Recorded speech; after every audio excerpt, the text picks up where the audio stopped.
This program was made possible by the law firm of Zalman and Schnorman, whose practice is limited to personal injury and insurance law.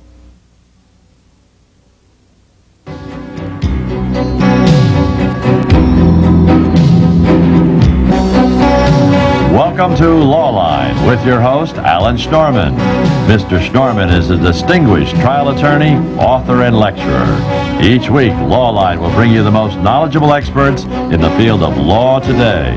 And now, we introduce our guests and our host, Alan Schnorman.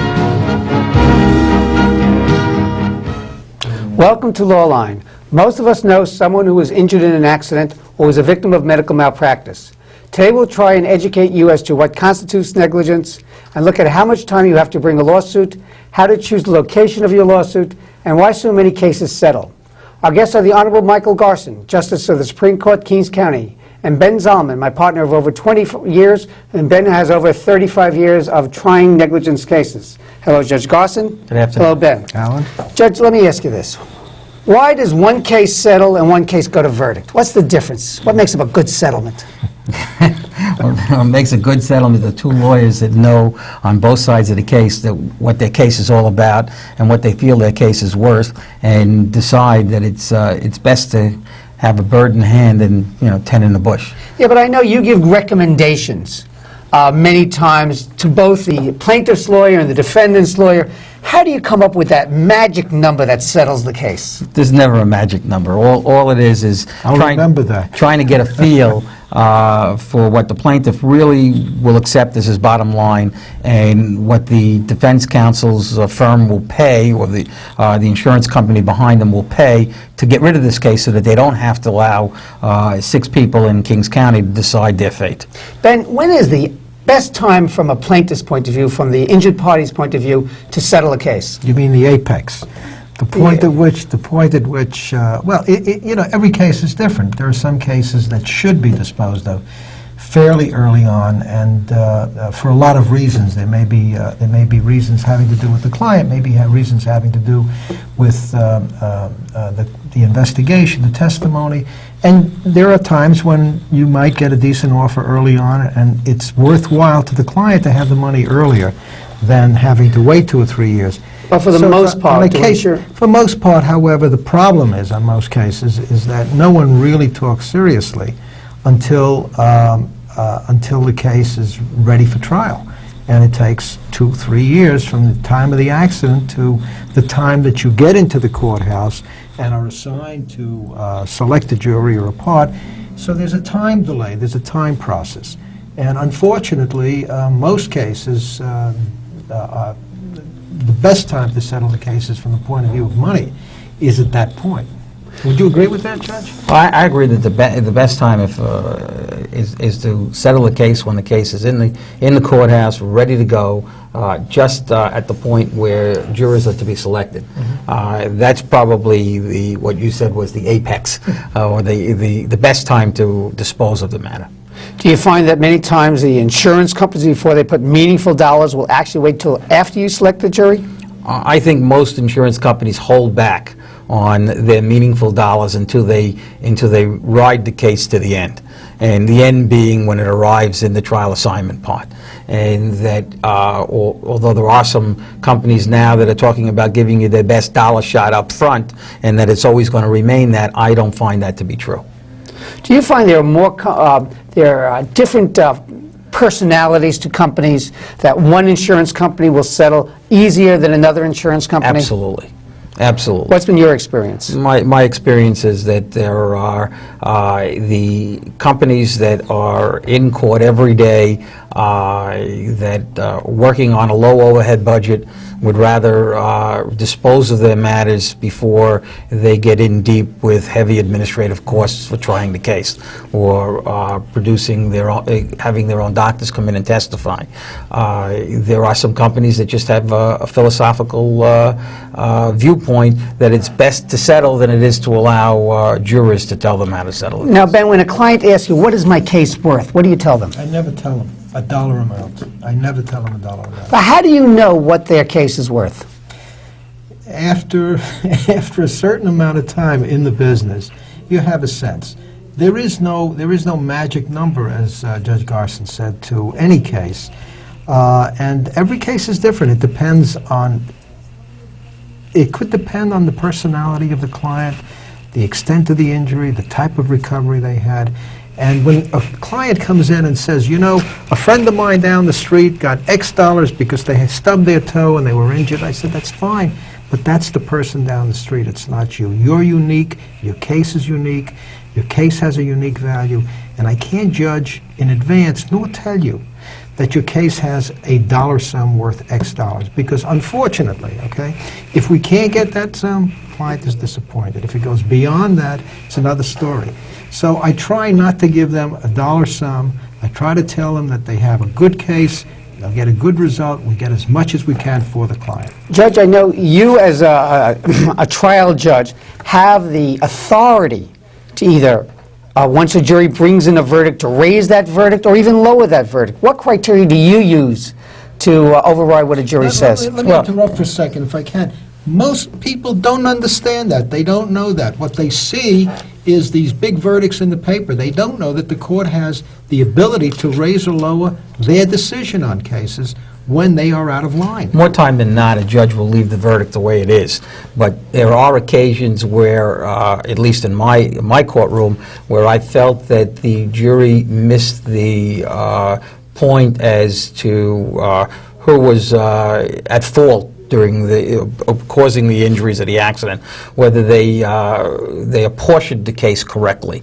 And if they missed that, then I might raise the verdict decision if I felt that the plaintiff was entitled to more, because I felt that the plaintiff was really not that responsible or as much responsible as the jury thought them to be. More often, though, you find that you will lower the verdict if you do anything to it. And that after a verdict, at least in Kings County, after a verdict comes in, if you felt that the verdict was excessive in comparison to verdicts that have been brought before the appellate division and reduced, you might enter into that factor into what you decide to do at the end of the case. But most times I'll leave the verdict the way it is. Now, Ben, what happens on an appellate level? You started talking about it. When the case, a jury comes in with multiple millions of dollars, what often happens? Well, I don't know about often, but of course we have an appellate court that oversees what juries do. And if a plaintiff or a defendant is unhappy with the amount of money that's been awarded, they have a right, if Judge Garson doesn't do anything with that verdict, to go to an appellate court and say the jury paid too much or the jury paid too little, then they have the right to adjust it. One of the problems that we're facing today as a bar is that I think jurors as a whole have been affected by what I consider to be a tremendous amount of propaganda that's been issued by insurance companies. Everyone talks about runaway juries, and you read in the paper about verdicts that come in at numbers which may very well be astronomical, and they consider those to be real numbers. They're not. We all know that those numbers are not real numbers. Those numbers are eventually reduced for the most part. On the other hand, there are numbers that come in that seem to be astronomical, and most people consider those numbers to be for pain and suffering, when in fact they are really compensation to take care of people who have been tragically injured and require an extensive amount of medical care for the rest of their lives, which could be 30 or 40 years. And if you take a look at the costs involved at maintaining these people, the issue really is who's going to bear the burden, the party who caused the injury or the general public. And what's happening in the courthouse is that jurors today, I think, have been affected by the propaganda, and they come in with a negative attitude towards people who have been seriously injured and are entitled to be compensated because of someone's fault. Judge, let me ask you something. You deal with jurors every day, as Ben said. Are there certain jurors who are more favorable to the plaintiff and certain jurors who you see are more defendant-orientated? Well, yes, I mean, on any particular case, there are jurors that you can weed out. Your hunch is that they're more plaintiff-oriented or more defendant-oriented. But I think it really boils down, at least what I've seen, is that insurance companies, defense counsels, they know what a case is worth and what a case should settle for. And they spend a lot of money in their claims department educating their claims examiners to put what they call a reasonable value on any particular case. I always tell defense attorneys, don't allow 6 or 8 jurors from Brooklyn who have no particular education in the field that they would like them to have it decide their fate. I think that juries are, on the most part, more liberal than conservative in Kings County. Now, I know that certain insurance companies are actually using computer programs to come up with dollar values of what they will put on the case. Has that been successful? No. I think that some of the insurance companies are saying that it's successful, but I don't really think so. I think that the computer is only as good as the person who mans the computer and puts and punches the boxes that comes up on the screen. And what's happening is that they're entering the data and they're taking a very sterile approach to what the case should be worth. And they have to adjust that later on anyway when it comes down to trying to settle the case. They are trying more cases based upon their computer results, but they're not factoring in yet the administration costs to try these cases. They say that they're reducing their verdicts because they're winning more cases and they're paying out less. I'm not so certain that that's going to be the bottom line figure when they add up all the expenses to have the lawyers there and all the witnesses and the medical testimony that they need, and they factor in those costs and they merge them together, whether their bottom line is still going to be as good as they think it's going to be. So I shouldn't go out and start buying insurance stocks just based upon these computer programs? I don't think so. Ben, let me ask you this. Let's start getting some information to the public. If I'm involved in an accident, how long do I have to bring an action? Well, in the general personal injury action, we have a statute of limitation that allows you to start a suit within 3 years of the time that you had the accident. And if I fall down on a city sidewalk, or if I get hit by a city bus, what do I have to do? Well, with the city, you have a special situation. First of all, you have to file what's called a notice of claim, and that notice of claim must be filed within 90 days of the accident. And then you have a period of 1 year to bring the lawsuit. So you have different limitations. That's 1 year and 90 days. 1 year and 90 days, Okay. yeah. 1 year, 90 days after, 1 year after the 90 days. So that. And Ben, when should a client contact a lawyer after an accident? As soon as possible. As soon as possible. The night of the accident. If not before. No, as soon as the client is able to, because in many cases, and in some types of accidents, you're going to want to investigate the accident. You want to investigate the event. You want to be able to get that police report as soon as you can before it's filed, because there's a whole procedure right now. It's a devil of a time to get those reports once they're filed in Albany. And you want to be able to contact the witnesses to the accident as soon as you can to get a statement while their memory is still fresh. Judge Garson, now you're sitting in the city part in Kings County. Are there anything unique about a judge sitting in the city part as opposed to a non-city part? No, except you're only dealing with one defense attorney or one organization that's defending cases in the city part, the City of New York or the Transit Authority, or anything related to the City of New York. The cases that come before me have been placed on a trial calendar, though, much longer than cases are on the trial calendar in the regular trial assignment part, because the city is so far behind. So it just takes longer to reach your day in court if you have a case against the city? That's correct. Okay, we have to take a break now. We're going to continue with this information about the city right after the break. I'm Alan Schnorman, your host. You're watching Law Line. Stay with us.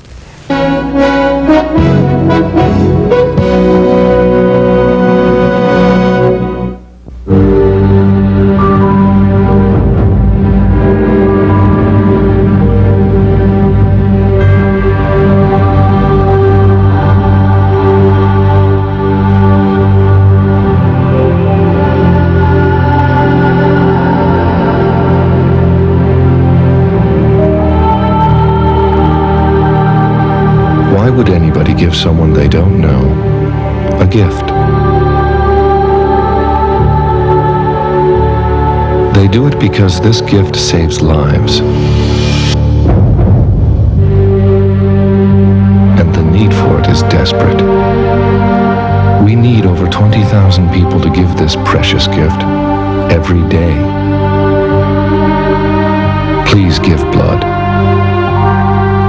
There's a life to be saved right now. Call the American Red Cross at 1-800-GIVE-LIFE.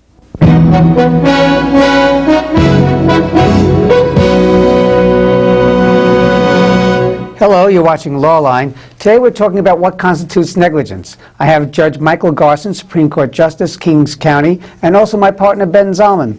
Judge, what does constitute negligence? What makes someone negligent? Someone failing to do a duty that they owe to another person. We all owe people around us the duty not to interfere with their space, not to do anything that causes them to be injured in any manner.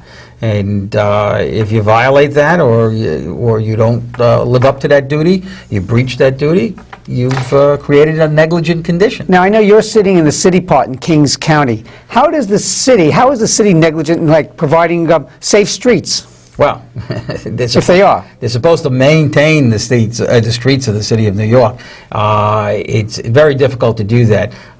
There's a prior notice law in the city of New York that requires the city only to be responsible for defects that, at least when it comes to a broken sidewalk, those things that have been noticed or the city knows about, that's been reported. So the sidewalk in front of my apartment building, that's not owned by my apartment building, that's owned by the city of New York. Well, it might be. Let's assume that there is an area in front of your apartment building that might fall within the building line that your landlord might be required to take care of, but most of the sidewalk would be the responsibility of the city. So if the city sidewalk is broken and the city has notice of that break, I can sue the city? Absolutely.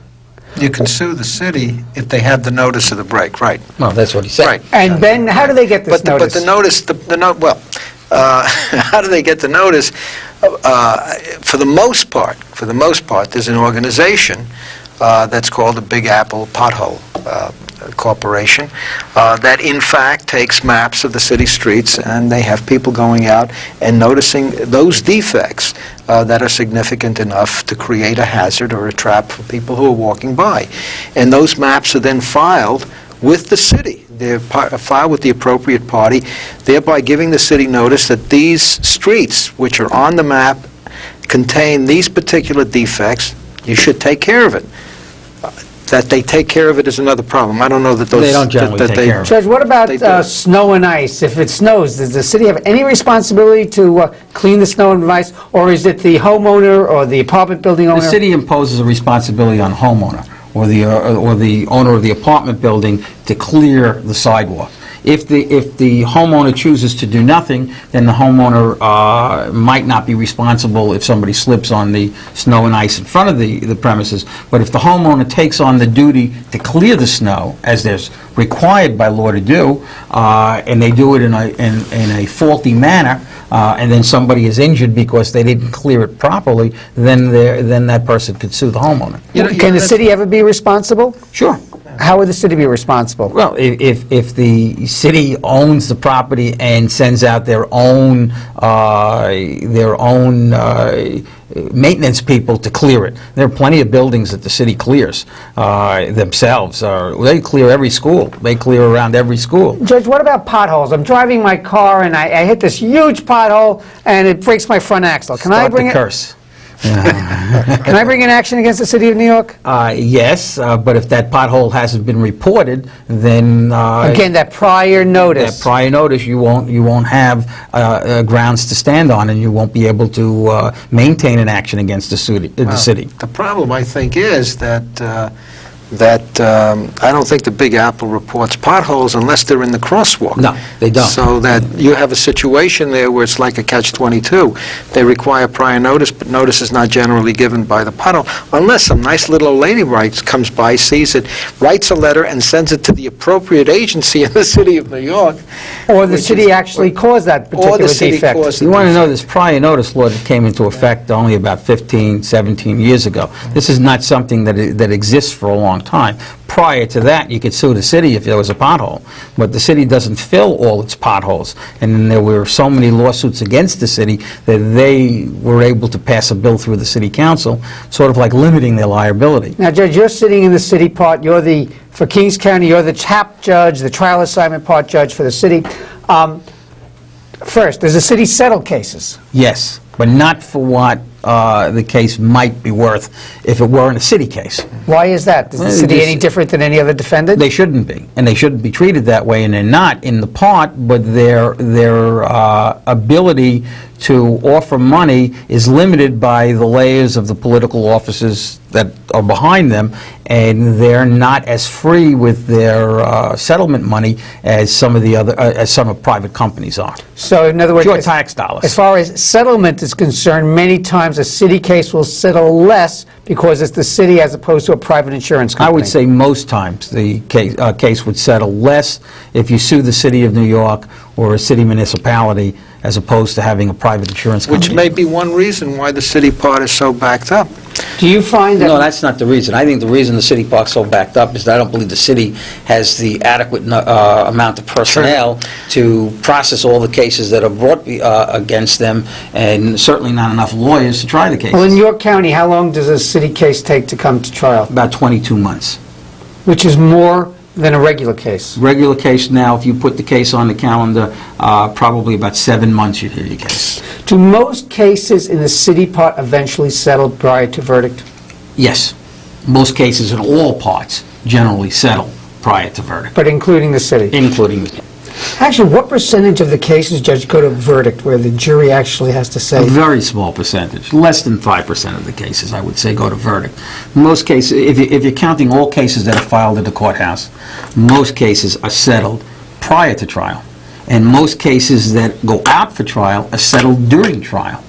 And so it's a very small percentage. I don't have the statistics at my fingertips, but you can realize that there's probably 100,000 cases floating around the civil part of the courthouse in Kings County. That includes the city part as well? That includes the city part. Right. And there's in all judges, there are only about 50 to 60 judges that can try cases on the civil side. Right.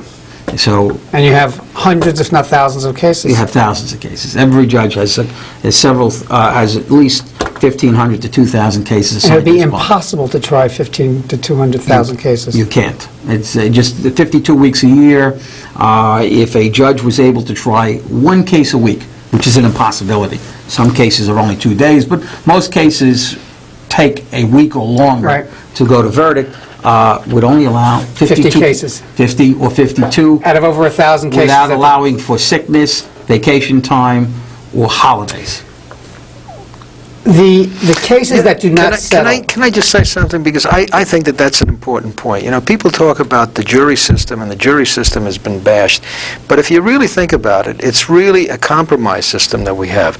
The jury system is there, and a small percentage of cases are resolved by the jury. Yeah, but for the most part, they are resolved by compromise. But that's right. But if you don't have jurists present, you can't get the attorneys in the compromising mode. There's a whole movement now to bring in what they call alternative dispute resolution, ADR, into the court system. How do you feel about that? I'm not for it in the court system. I know about it, and of course it does alleviate a lot of the problems that for backup in the court. If you want to bring your case there, that's a whole different way or philosophy of filing your suit and resolving it. If I'm a litigator, And I think litigation should be brought in the courthouse.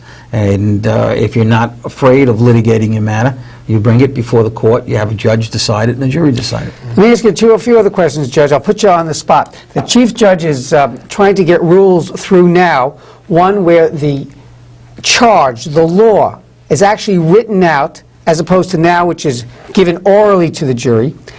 It's given orally. She wants to get it orally written out, and where they could actually take it into the delivery room. I think that that's bad. And my opinion is the system we have is good.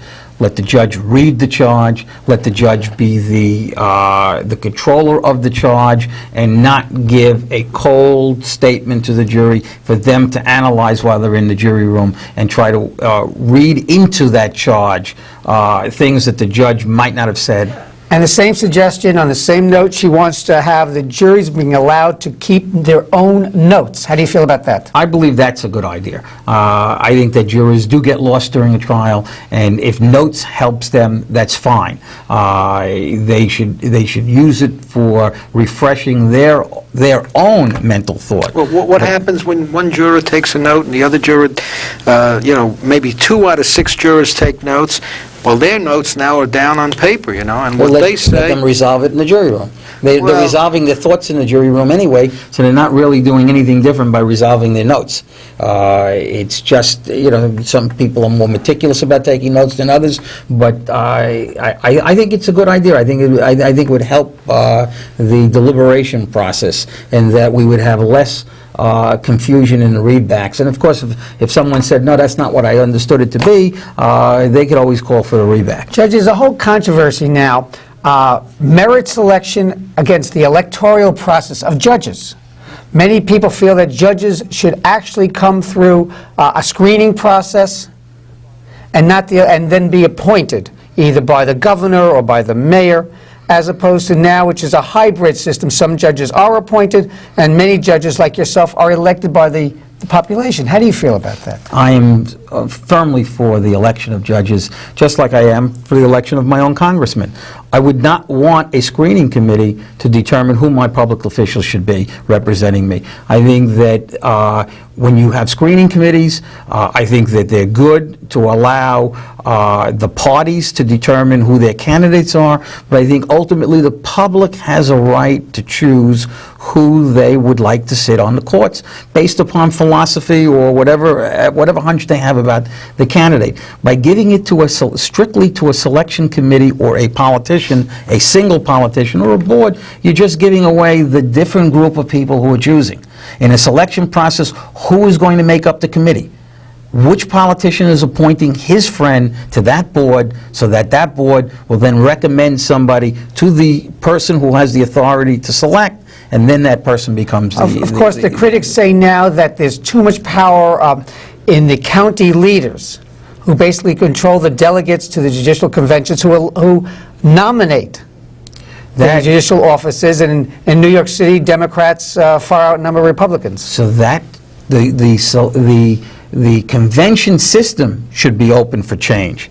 Maybe there's a different system of selecting not through a convention, the particular candidate. Maybe there should be primaries for all positions. But strictly a selection system is only, when you say a county leader, I don't know what really that means. I know it's the leader of a particular party, but we do have a bi-party system in this city and in this state. And with that, I have to thank Ben Zalman. Thank you very much for appearing on Lawline once more. And Judge Michael Garson, thank you for coming on Lawline. And as always, this is Alan Schnorman. Thank you for watching Lawline.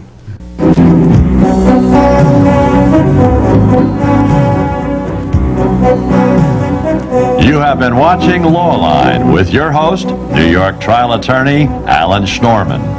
Mr. Schnorman will be back with you next week at the same time. If you have any questions about this week's program, please write to Lawline, 63 Wall Street, New York, New York, 10005, or call area code 212-432-9111.